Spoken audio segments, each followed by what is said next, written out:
Hari ini, kita akan bincangkan satu ancaman senyap kepada ikan kita, Koi herpes virus ataupun KHV.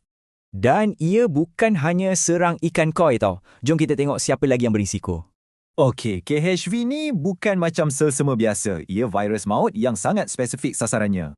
Sasarannya bukan setakat koi import, tapi ikan tempatan kita macam lampam dan kelah pun dalam bahaya. Jadi, macam mana nak tahu kalau ikan dah dijangkiti? Kena perhatikan betul-betul tanda-tanda amaran ni. Perhatikan dua benda, perubahan fizikal yang ketara dan juga tingkah laku yang nampak sangat pelik. Dan puncanya, selalunya sebab stres.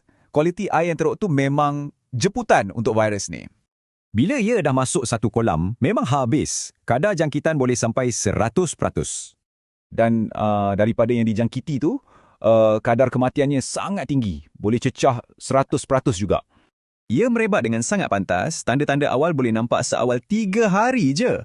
Kita dah tahu betapa bahayanya. Apa pula status KHV di Malaysia sekarang?